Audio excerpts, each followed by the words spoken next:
Bonjour, c'est Jean-Christophe, bienvenue dans l'émission photo. Aujourd'hui, je vous parle à nouveau de comment choisir un objectif pour votre appareil photo avec des critères qui sont un petit peu plus créatifs que les critères techniques habituels. Je vous en parlais déjà dans l'épisode précédent, on va continuer sur cette lancée aujourd'hui. Vous allez voir que j'ai encore plein de choses à vous dire sur le sujet. Et puis, alors en fin de vidéo, je vais vous montrer deux bouquins, deux découvertes que j'ai faites aux États-Unis il y a quelques temps, qui sont assez étonnantes. Et puis, je voulais aussi dire à tous les nouveaux qui me rejoignent, alors vous êtes pas mal, vous m'avez dit au Salon de la Photo, vous êtes nombreux à m'avoir trouvé par la chaîne YouTube. Alors sachez que si c'est votre cas, eh bien il y a plein d'autres choses sur le site nikonpassion.com qui, comme son nom ne l'indique pas nécessairement, s'adresse bien sûr aux nikonistes, mais sur lequel je vous parle beaucoup de photos aussi. Donc il y a plein de canonistes par exemple qui viennent sur Nikon Passion. Et il y a aussi tout ce que je vous propose en parallèle, par exemple les sessions de formation en ligne en soirée qui vont revenir donc d'ici fin novembre, début décembre. Donc ça c'est gratuit, je vous refais le replay des conférences du salon, puis il y a d'autres choses aussi qui vont venir en début d'année. Et pour ça, il suffit de me laisser une adresse mail avec le petit formulaire contact que je vous mets en dessous, vous intégrez ma liste et je vous envoie tout ça le dimanche en ce moment.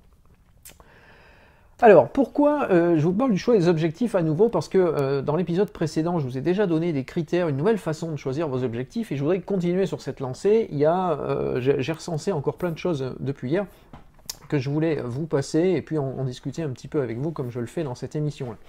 Je voudrais rebondir sur une citation, un extrait du bouquin de Freeman que j'ai, tiens, je l'ai là d'ailleurs. Le bouquin de Freeman dont je vous parle depuis déjà un certain temps, je vais même vous saouler avec ça, mais donc ça s'appelle Photographie 50 pistes créatives. Alors apparemment vous avez bien réagi parce qu'au salon, la librairie, là, le libraire du salon s'est fait dévaliser, il n'y avait plus de bouquins avant même la fin du salon, et puis il a l'air de marcher très bien en librairie aussi. Et j'ai extrait une citation, enfin un bout du texte de Freeman qui dit « Si vous voulez que vos photos soient intéressantes, il faut explorer de nouvelles pistes. » Alors j'ai noté ça sur mon carnet, vous savez, je vous parle toujours de mon Moleskine, j'ai noté ça, puis voilà, je le regarde régulièrement, d'où l'intérêt de noter d'ailleurs, ça vraiment c'est une pratique que je vous conseille de faire. Et puis je me dis, tiens, c'est quoi les nouvelles pistes que je pourrais explorer? Alors ça m'a rappelé des expériences que j'ai menées récemment, à New York en particulier, pour ceux qui ont suivi les épisodes sur la photo de voyage, que je vous ai proposé il n'y a pas si longtemps. Et voilà, ça m'a permis de vous dégager encore des arguments pour aujourd'hui. Alors, dans ces nouvelles pistes, il y a par exemple le fait de changer de regard. Changer de regard, ça veut dire photographier autrement, et changer de regard, ça passe, quand on parle photo, ça passe aussi par le système optique que l'on a devant soi, et donc l'objectif que vous allez mettre sur votre appareil photo. Donc on en arrive au sujet du jour. Comment choisir un objectif? Eh bien, comme je vous le disais hier, c'est pas uniquement en consultant des fiches techniques, donc ça vous donne des informations sur les tarifs, les performances, le piqué, la définition, le vignettage et tous ces trucs-là, mais ça ne nous fait pas des photos.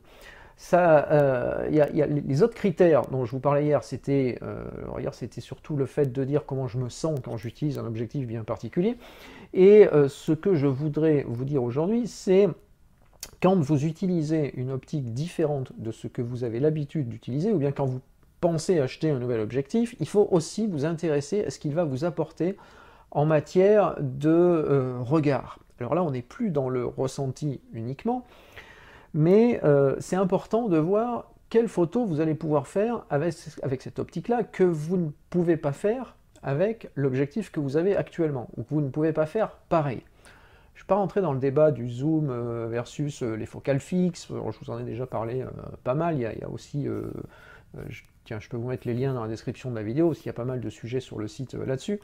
Mais là, je voudrais plus vous parler de créativité. Alors, ce que j'ai envie de vous inviter à faire, c'est d'étudier les photos que vous faites. Vous prenez votre photothèque, alors selon le logiciel que vous utilisez, vous balayez vos photos, vous regardez un petit peu ce que vous avez fait, et puis prenez toutes les photos qui vous plaisent, toutes les photos que vous aimez bien, vous dites tiens ça c'est sympa, je suis content de moi, ça me plaît pas mal. Et donc c'est un petit exercice, vous allez peut-être pas comprendre tout de suite, mais vous allez voir après quand vous aurez mûri le truc, vous allez voir comment ça marche. Donc prenez toutes ces photos-là, relevez la focale qui vous a permis de faire ces photos. Alors par exemple, vous allez dire tiens, j'ai une série de photos qui me plaît bien, c'est fait au 35, ou bien c'est fait au 200, ou c'est fait au 18, ou c'est fait à ce que vous voulez, mais essayez de voir quelle est la série de photos qui vous plaît le plus et la focale correspondante. Et puis, vous allez noter ça. Et la prochaine fois que vous avez l'occasion d'aller faire des photos, eh bien, vous faites l'inverse.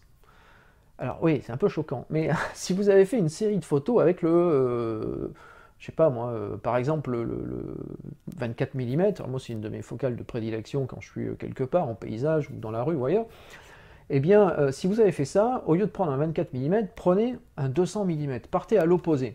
Si vous avez vu la vidéo dans laquelle je me trimballais à Collonges-la-Rouge avec un 70-202.8, celui que je vous montrais hier, j'ai visité ce village de Corrèze avec une focale qui ne me correspond pas du tout. Mais alors vraiment pas du tout. Je me trimballe jamais avec un énorme 70-202.8 quand je suis en balade dans un village pour faire des photos et un peu le style quoi, de paysage urbain.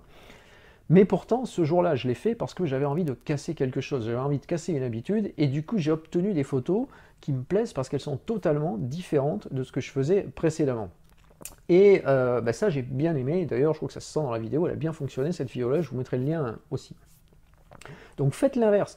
Je vais vous citer un exemple. Quand je suis parti à New York, là, il y a quelques semaines, j'étais parti avec un 16 mm et un 56 mm, principalement. Donc ça en APS, donc ça donne 16 équivalent 24 et le 56 équivalent 85. Et puis le premier jour, j'ai fait pas mal de photos avec le 16, donc avec mon pseudo 24 mm, parce que c'est ma focale de prédilection. J'adore le 24 depuis toujours. J'ai quand même fait quelques photos au 56, donc équivalent 85, pour dire, bah tiens, qu'est-ce que ça peut donner bon, voilà, il y avait aussi une part de test dans tout ça, et il fallait bien que je fasse des photos. Mais je le sentais moyen, je préférais quand même mon 16 mm donc 24 parce que voilà, ça me correspondait mieux. Je rentre le soir à l'hôtel, je vide les photos dans l'iPad, dans Lightroom mobile, je vous en ai parlé. Et puis là, je regarde mes photos, je passe un moment à regarder les photos. Alors ça donne l'avantage de Lightroom mobile, c'est qu'on a une vue un peu planche contact, ou comme on a sur son ordi, avec toutes les vignettes. Et puis, très rapidement, il y a un truc qui me saute aux yeux, c'est qu'en fait, les photos qui avaient été faites avec le 16 mm, bon, c'était pas mal, mais voilà, enfin, je sautais pas en l'air, honnêtement. Et puis, les photos que j'avais faites au 56, donc avec une focale qui cadre plus serrée, elles m'ont attiré tout de suite beaucoup plus. Et c'est atypique parce que, naturellement, je ne vais pas prendre un 85 mm, si je prends un plein format, je ne vais pas prendre un 85 mm pour me trimballer dans la rue. C'est pas du tout la focale que je vais utiliser. Mais pourtant, c'est ce que j'avais fait ce jour-là avec un 56 sur APS.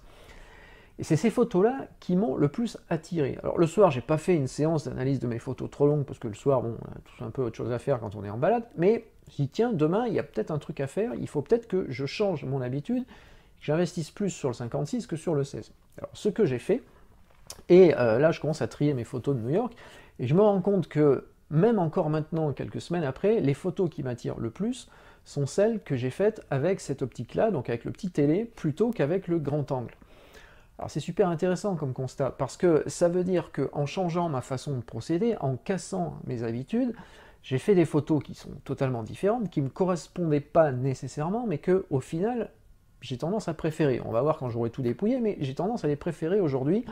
J'ai pu, alors en plus c'est propre à cette ville aussi, mais j'ai pu faire des photos vraiment très proches de mes sujets, donc j'ai des photos qui ne sont pas habituelles pour moi, et du coup ça me plaît, voilà, quand on fait quelque chose d'un peu moins habituel, ça plaît. Je vous cite ça parce que j'ai souvent des courriers lecteurs où vous êtes souvent à m'envoyer la même, le même, c'est pas toujours une question, mais la même remarque, c'est à me dire, ben voilà, je fais des photos qui sont pas mal, mais au final c'est un peu monotone, je fais un peu toujours la même chose, je vois pas comment me sortir de ça, qu'est-ce que t'en penses? Bah écoutez, j'en pense exactement ce que je suis en train de vous dire là, c'est que si vous prenez l'habitude de casser le rythme, eh bien vous allez probablement, déjà vous n'allez plus m'envoyer ce type de message, parce que vous n'allez plus faire des photos qui sont monotones, et vous allez découvrir des choses. Alors, je vais vous citer un exemple. L'exemple, c'est l'optique que j'ai montée ici sur le 750. Alors là, si vous n'avez pas un passif dans la marque Nikon, vous ne pouvez pas savoir si je vous le montre comme ça, mais je vais quand même vous le montrer. Alors, c'est un 100 mm 2.8 sérieux. Alors, rapidement, l'histoire de la série E et du 100 mm 2.8. À une certaine époque, Nikon a sorti un boîtier argentique, hein, on est voilà, dans les années, je ne sais plus combien, 70 ou 80, et donc le boîtier Nikon EM, qui était la série économique des argentiques, c'est vraiment le boîtier amateur par excellence, et pour que l'ensemble soit cohérent, ils ont aussi proposé une gamme d'optiques série E qui allait avec, alors qui n'était pas construite sur les mêmes bases que les gammes AI de l'époque, des fabrications un peu plus costauds. La série E, c'est plus du polycarbonate de l'époque, mais voilà. Mais c'était quand même de bonnes optiques par rapport à certains trucs qu'on trouve encore aujourd'hui. Alors, ce 100 mm, il fait partie de la série E. Il y a un 50 mm aussi. Enfin, voilà, donc moi j'en ai collectionné un certain nombre. À une époque où je collectionnais plus la photo, ça m'a un peu passé honnêtement. Mais ce 100 mm de 8, je l'ai acheté une poignée de francs, je crois. Enfin, oui, c'était encore en francs.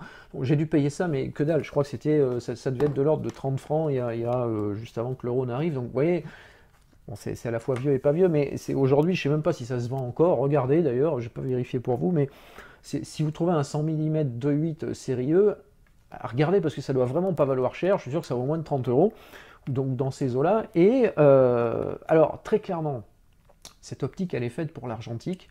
Elle n'est pas faite pour un 24 millions numérique d'aujourd'hui. Donc, on ne parle pas du piqué, de la qualité de l'image au sens déformation, vignettage, voilà, tous ces trucs-là, c'est pas le sujet. Par contre, j'ai fait des photos avec ce 100 mm sur le D700 il y a quelques années, enfin quelques années, c'est pas si vieux, le D700 je l'avais encore l'an dernier, j'ai fait des portraits avec ce 100 mm, alors c'est en manuel, voilà, bon il y a le petit côté en plus, voilà, on joue un peu avec le mode manuel du boîtier, et sincèrement, les portraits que j'ai fait avec cette optique-là, qui sont, alors pour moi c'est aussi atypique parce que j'utilise pas un 100 mm pour faire ça, mais là, j'avais envie d'essayer des trucs ce jour-là et de faire autre chose que ce que j'avais l'habitude de faire. Et bien finalement, j'ai fait des photos qui me plaisent parce que c'est des portraits que je ne fais pas autrement. Je vais faire des portraits avec le 70-200 aujourd'hui, par exemple, à 200 mm. Ou bien je vais faire des portraits avec peut-être un 50 mm, mais voyez, avec un portrait un petit peu plus loin, un peu moins serré. Avec le 100 mm, j'ai pu faire ça. Et c'est une expérience. Alors, je dis pas que tout d'un coup, il faut tous acheter des 100 mm de 8 sérieux, c'est pas ça l'idée. Je dis pas non plus que c'est l'optique à portrait idéal, parce que c'est pas le cas. Il y a un super 105 mm 1.4 qui est sorti cet été chez Nikon que je devrais pouvoir tester prochainement. Ça, c'est une optique à portrait, le 105 1.4. Là, vous avez un truc qui est au top, tarif avec d'ailleurs, mais l'optique, elle est vraiment super. Donc ça, non, ça relève plus du gadget aujourd'hui, mais un gadget à ce tarif-là, déjà on peut se l'offrir. Et puis, ça permet de faire autre chose. Et alors, autre avantage, c'est que vous voyez que sur un boîtier plein format, quand vous montez un 100 mm qui a cette taille-là, vous ouvrez plein de possibilités, parce que trimballez-vous dans la rue avec ça, vous allez être 10 fois plus discret que si vous vous trimballez avec un 70-200, ou même avec un 105, j'en ai pas sous la main, j'en ai pas de 105. Mais un 105, ça serait au moins gros comme ça, le 105 2.8. Donc vous allez voir que vous avez une approche totalement différente de vos sujets, vous allez avoir une relation avec le sujet qui est totalement différente si vous faites des photos de rue par exemple, et du coup vous allez faire des photos qui elles aussi vont être totalement différentes. Et il y a vraiment une piste à creuser. Donc quand je vous dis prenez les photos que vous avez l'habitude de faire et faites l'inverse, ça veut dire aussi utiliser vos objectifs différemment, pensez à des objectifs totalement différents, ne pensez pas uniquement à choisir un objectif parce que sa fiche technique elle est tellement super géniale que c'est celui-là qu'il vous faut, ou bien parce que je ne sais pas qui sur un site a dit que l'optique elle était voilà, juste superlative. C'est important ces informations, attention, hein, je ne suis pas en train de dire qu'il ne faut pas tenir compte de ces infos-là, mais parfois il faut savoir aussi prendre des voies alternatives et puis faire autre chose quand on pense un petit peu créativité. Donc ça vraiment, c'est aussi une nouvelle façon de choisir un objectif. C'est pas uniquement de penser à la technique, c'est de penser à ce que vous allez pouvoir en faire. Alors hier je vous parlais du plaisir que vous aviez à l'utiliser. Aujourd'hui je vous parle plus de ce que vous allez pouvoir en faire au sens du regard que vous allez porter sur les choses avec une optique que vous n'avez pas l'habitude d'utiliser dans ces conditions-là. Je voulais aussi conclure cette émission d'aujourd'hui, enfin sur ce sujet-là, en disant surtout quelque chose, c'est que rien n'est interdit en photo. Alors là aussi, j'ai souvent des messages où vous me dites, mais qu'est-ce que je dois acheter comme optique à portrait? Parce que moi, j'ai qu'un 18-55, et donc je voudrais faire du portrait, qu'est-ce qu'il me faut? Ou bien, certains me disent, bah tiens, j'ai un 18-200, je voudrais une optique pour faire du paysage, qu'est-ce qu'il me faut? Mais souvent, je vous réponds, mais attends, mais vous avez déjà ce qu'il vous faut. Avec un 18-55, on peut faire du portrait. Avec un 18-200, on peut faire du paysage. Le problème, il n'est pas là. Le problème, il est dans l'approche que vous allez avoir et dans ce que vous voulez montrer. Et trop souvent, on passe à côté de ça. On passe à côté du fait de se dire, mais qu'est-ce que moi, j'ai envie de montrer? Un portrait, il y a des portraits magnifiques qui ont été faits avec un grand angle, c'est pas interdit. De même qu'il y a des photos de paysages magnifiques qui sont faites avec un super long téléobjectif, alors que tout le monde me dit c'est quoi l'ultra grand angle qu'il faut pour faire du paysage. Donc vous voyez que rien n'est interdit et que vous avez aussi le droit de bousculer les règles établies si vous les maîtrisez un minimum et de faire comme bon vous semble. Donc c'est super important, je voulais vraiment avoir ce message quand on parle d'objectif parce que c'est important. Et ça va vous aider aussi dans le choix de vos objectifs qui, une fois de plus, ne doit pas se faire uniquement sur un prix, une fiche technique et des performances. Je crois aussi qu'il y a un truc qui est important, qu'on a un peu tendance à oublier, c'est que, je ne sais pas comment vous faites de la photo, si vous êtes voilà, amateur, professionnel, expert, je ne peux pas savoir là, mais la photo, ça reste avant tout une passion, même pour les pros. Enfin, il y a peu de professionnels qui font de la photo sans avoir la passion de la photo. Donc, si c'est votre passion, je crois qu'on a envie de se marrer un petit peu aussi en ce moment. Et moi, sincèrement, quand je monte un 100 mm comme ça sur mon boîtier plein format moderne, 24 millions numérique, tout ce que vous voulez, XP machin, ben moi ça me fait marrer parce que je trouve que c'est aller un peu à contre-courant de ce qui se fait et que du coup ça me donne envie d'essayer des choses. Et c'est probablement des photos que je fais que je ne ferai pas autrement. Alors je termine sur ce sujet-là parce que je vous ai dit que j'allais vous montrer deux bouquins que j'ai découverts récemment. Alors, je vous parlais de New York, ça justement ça vient de New York. Alors le premier, c'est un peu atypique, donc je suis pas sûr que ça vous intéresse beaucoup, mais je vous en parle quand même parce que moi ça a tilté. Ça s'appelle en bon anglais, The Still Like an Artist Journal. Alors, ça, c'est un cahier, je ne sais pas comment le dire en fait. C'est un cahier, donc je ne vais pas vous en parler trop longtemps parce que c'est en anglais, mais si jamais ça vous intéresse, jetez un œil. Vous voyez que c'est un peu dans l'esprit de les bouquins que les jeunes aiment bien, qui s'appellent Saccage mon carnet, voilà, ces idées-là. Donc c'est fait un peu dans le même esprit, sauf que là, il n'y a rien à saccager. C'est plus de noter un tas de choses, donc en suivant toutes les pages qu'il y a là-dedans. Vous allez noter un tas de trucs, vous allez aborder votre environnement et votre quotidien différemment. Ce truc-là, je suis en train de commencer à regarder ce que je vais en faire, mais ça commence déjà à me donner plein d'idées, alors j'ai pas écrit une ligne dessus. Alors, je fais pas trop long parce que c'est en anglais, je n'ai pas regardé encore s'il y avait une version française. S'il y a un éditeur qui m'écoute, eh bien pensez-y parce que c'est sympa. Et alors le deuxième qui lui est en bon français, ça s'appelle « Le cahier qu'il vous faut pour réussir vos photos ». Alors, honnêtement, le titre, c'est un peu présomptueux, parce que c'est pas parce que vous avez ça que vous allez réussir vos photos, mais c'est fait un peu dans le même esprit. Alors, sauf que là, c'est très photo. Je sais pas trop comment ça va passer là, à la caméra, parce que du coup, c'est super brillant. Mais vous avez plein de pages.